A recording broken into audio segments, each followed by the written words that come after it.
Nestled deep in the lush, forested slopes of southwestern Vermont is a place of quiet beauty and inexplicable terror. It's called the Bennington Triangle, a nickname first coined by author Joseph A. Citro, who saw a disturbing pattern of vanishings between 1945 and 1950. This region, centered around Glastonbury Mountain, is now considered one of the most mysterious and eerie areas in the northeastern United States. Between 1945 and 1950, 5 people vanished without leaving a single clue behind. They didn't run away, they weren't attacked by animals, they simply disappeared. And they were never seen again. The first to go missing was Middy Rivers, a 74-year-old local and experienced outdoorsman. He knew the woods better than anyone. He had been a hunting and fishing guide in the Glastonbury area for years. On that November day, he was leading 4 hunters up Hell Hollow, a trail that cuts through the dense wilderness. As they hiked, Middy moved slightly ahead of the group, something he did often and comfortably. He crested a small ridge. The others saw him disappear over it, but when they reached the same point just minutes later, Middy was gone.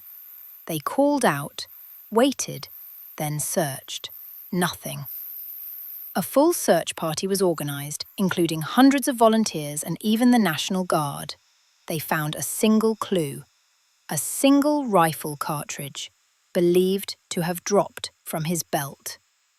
That was it. No body, no blood, no clothing, just gone. Just over a year later, Paula Weldon, an 18-year-old Bennington College student, decided to go for a hike on a Sunday afternoon. She was last seen heading toward the Long Trail, a 270-mile hiking route that winds through the Green Mountains.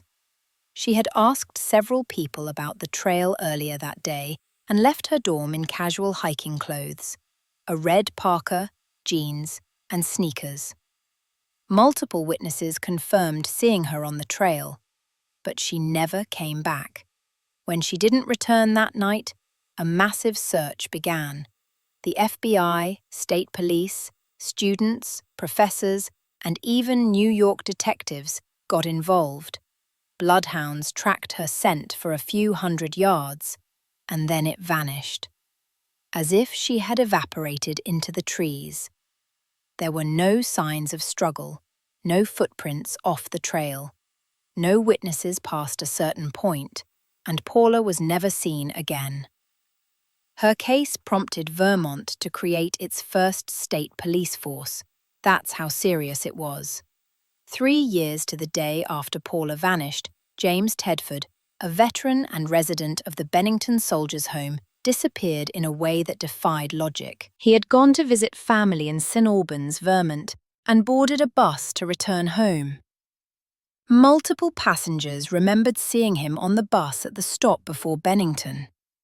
But when the bus arrived, James was gone. His luggage was still in the rack. His timetable and folded coat were still on his seat. No one saw him get off. He didn't jump or fall. He had simply vanished while in motion. Then came the case of Paul Jepson, an energetic 8-year-old boy whose mother left him briefly in her truck while tending to pigs at the Bennington dump, just a short distance from Glastonbury. When she returned, Paul was gone. He had been wearing a bright red jacket, easy to spot, but searchers turned up nothing. Bloodhounds again traced his scent to a nearby road, but it just stopped. What made it stranger? His mother said he had been oddly fascinated with the mountains lately. He kept talking about going into the hills, an obsession she couldn't explain. She would never hear her son's voice again. Just 16 days after Paul's disappearance, 53-year-old Frida Langer was hiking near Somerset Reservoir with her cousin when she slipped and fell into a shallow stream. Soaked and uncomfortable, she told him she'd head back to camp and change.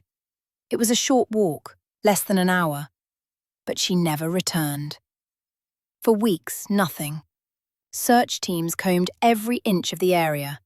It had already been searched many times due to the other vanishings.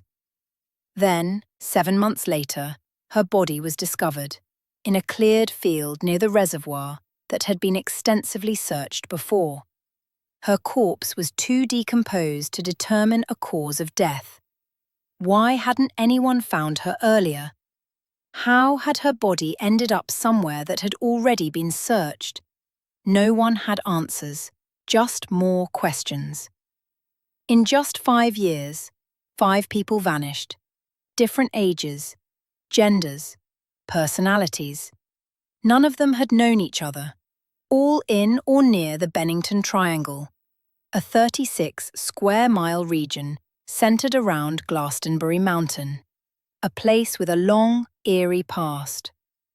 Before these disappearances, Glastonbury was already considered cursed by Native American tribes. The Abenaki refused to hunt there. They believed the mountain was cursed, a place the earth didn't want them on. They spoke of stone winds, places where the wind blows unnaturally and all sound disappears. Some even believed the mountain was home to a mysterious creature, half man, half beast, said to stalk the hills and drag victims away. Others suspect something more earthly, a serial killer operating in secret, or a pattern of unmarked sinkholes and caves where the missing could have fallen.